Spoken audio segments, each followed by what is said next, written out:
কক্সবাজারের চকরিয়া উপজেলার ডুলাহাজারা ইউনিয়নের পূর্ব মাইজপাড়া এলাকায় ডাকাতের ছুরি আঘাতে এক সেনা কর্মকর্তা নিহত হয়েছেন। গতকাল সোমবার দিবাগত রাত 3:30টার দিকে এই ঘটনা ঘটে। নিহত সেনা কর্মকর্তার নাম মোহাম্মদ তানজিম সরোয়ার নির্জন। তিনি সেনাবাহিনীর লেফটেন্যান্ট পদে কর্মরত ছিলেন।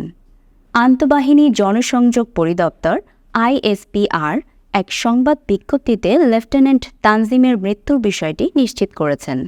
সংবাদ বিজ্ঞপ্তিতে বলা হয়, লেফটেন্যান্ট তানজিমের বাড়ি টাঙ্গাইল জেলায়।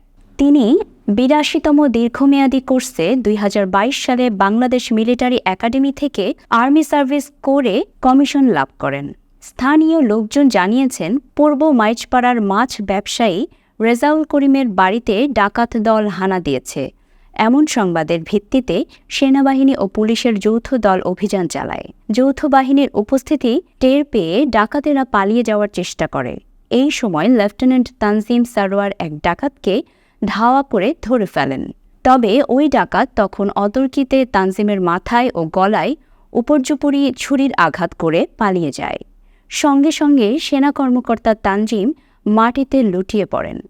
পরে সেনাবাহিনীর অন্য সদস্যরা তাকে গুরুতর আহত অবস্থায় উদ্ধার করে তাৎক্ষণিকভাবে মালুমঘাটের মেমোরিয়াল হাসপাতালে নিয়ে গেলে কর্তব্যরত চিকিৎসক তাকে মৃত ঘোষণা করেন। স্থানীয় বাসিন্দা মোহাম্মদ শাহ আলমের বসতঘরের উঠানে ছুরিকাঘাতের ঘটনাটি ঘটে বলে জানা যায়। এদিকে কক্সবাজারের সেনা কর্মকর্তা নিহতের খবরে সামাজিক মাধ্যমে প্রতিক্রিয়া জানিয়েছেন নেটিজেনরা। আরিফুল হক বিজয় নামে একজন ফেসবুকে লেখেন, ৫ আগস্ট তানজিম সরোয়ার নির্জন ফেসবুকে লিখেছিল, of the people, by the people and for the people. অথচ সেই পিপলই কেড়ে নিল তার জীবন। কক্সবাজারের চকরিয়ায় সন্ত্রাসীদের হাতে জীবন দিতে হলো সেনাবাহিনীর তরুণ অফিসার তানজিম সরোয়ারকে। খুব খারাপ সময় আসতেছে।